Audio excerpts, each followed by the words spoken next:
Oggi a San Vito al Tagliamento si respira un'aria speciale, un profumo inconfondibile di brace, perché sta per iniziare il primo Pantarotto Grill Master.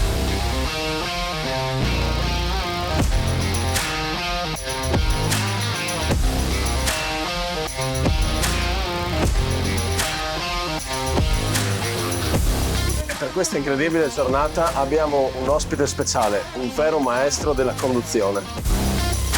Macellaio, gastronomo e giornalista, Fabrizio Nonis, El Beccher.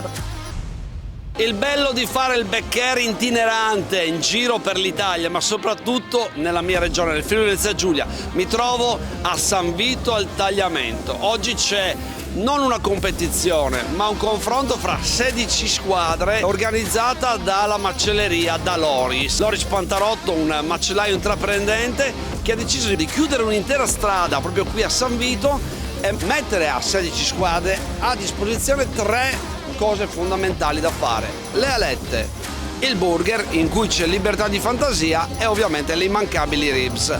Io ho già viste le squadre ed è bello perché si passa dai più esperti ai più giovani, una squadra di 18 anni fantastici. C'è chi è venuto in ciabatte, c'è chi è venuto vestito da sexy, quindi da bronzo di Riace, insomma di tutto e di più.